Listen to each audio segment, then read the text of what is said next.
বানানোর জন্য প্রথমে যেটা লাগবে সেটা হচ্ছে দুধ। আমি এখানে দুধটা গরম করে নেব। দুধটা এখানে খুব ভালো করে গরম হয়ে এসেছে। আমি এবারে ফ্লেমটা অফ করে এর মধ্যে নিয়ে নেব লেবুর রস।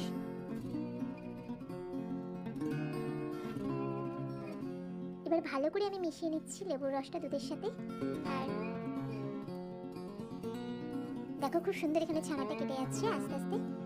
এখন কি করব, আমি ঢাকা দিয়ে রেখে দেবো 5 মিনিটের জন্য।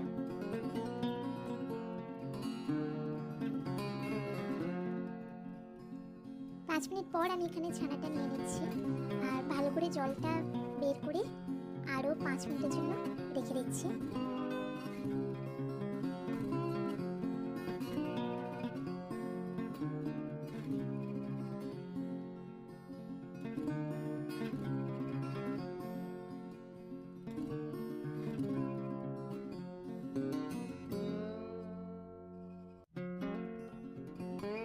এবারে ছানাটা একটা প্লেটের মধ্যে নিয়ে ভালো করে মেখে নেব। ছানাটা মাখার জন্য সবসময় হাতের এই নিচের দিকটা অর্থাৎ তালুর নিচের দিকটা দিয়ে মাখবো।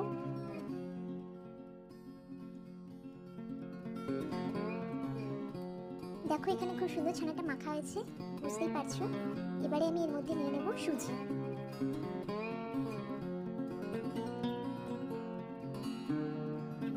আর পিঞ্চ অফ বেকিং পাউডার।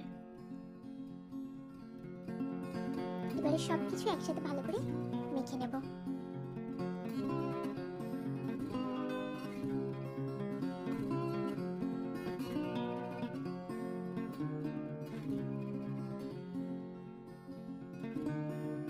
সুন্দর করে মাখা হয়ে যাওয়ার পর এখানে আমি অল্প একটু ঘি হাত করে ছোট ছোট বল বানিয়ে নিচ্ছি।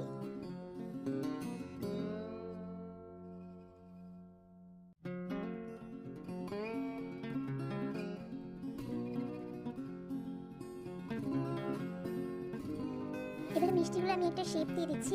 চমচম যেহেতু একটু ওভাল শেপের হয়, তো সেইভাবেই করছি।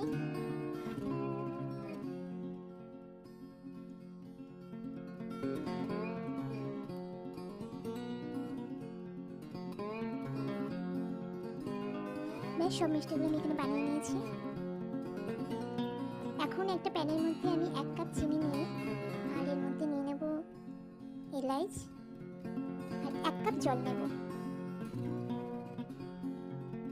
এবারে জলটাকে খুব ভালো করে ফুটিয়ে নেব যতক্ষণ না জলটা হালকা একটু লাল হয়ে আসছে। চিনি জলটা বেশ লাল এবং অল্প একটু গাঢ় হয়ে এসেছে। এর মধ্যে আমি নিয়ে নেব আরও 1 গ্লাস জল। আর যে ছানার মিষ্টিগুলো বানিয়ে রেখেছি সেগুলো এর মধ্যে ছেড়ে দেব। এবারে এর মধ্যে একটা ঢাকনা দিয়ে দেবো 5 মিনিটের জন্য। 5 মিনিট পর আমি ঢাকনাটা খুলে পিঞ্চ অফ ফুড কালার দিচ্ছি, হলুদ রঙের। এটা অপশনাল, নাও দিতে পারেন, যেহেতু চমচমটা একটু হলদে হয় সেই জন্য দিচ্ছি। আর তোমরা চাইলে নাও দিতে পারো। 15 মিনিট পর আমি ঢাকনাটা খুলে নিচ্ছি। জলটা একদম কমে এসেছে, মিষ্টিগুলো বেশ সুন্দর ফুলে গিয়েছে। একটু হালকা করে আমি কিন্তু মিষ্টিগুলো উল্টে দিচ্ছি। যেহেতু জলটা কমে এসেছে আমি এর মধ্যে আরও 1 গ্লাস জল দিয়ে দিচ্ছি। আর চামচটা না ইউজ করে হালকা একটু নাড়িয়ে নিচ্ছি জলের মধ্যে।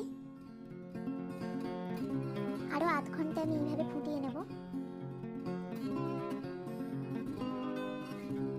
বেশ, মিষ্টিগুলো খুব সুন্দর তৈরি হয়ে গেছে, খুবই সফট হয়েছে আর রসালো। এবারে আমি তুলে নিচ্ছি। এবারে এর মধ্যে উপর থেকে আমি অল্প একটু খোয়া ক্ষীর দিয়ে দিচ্ছি। আর এখানে অনেকে নারকেলও দেয়, আমি এখানে তবে খোয়া ক্ষীরটা দিচ্ছি আর মিষ্টির রস।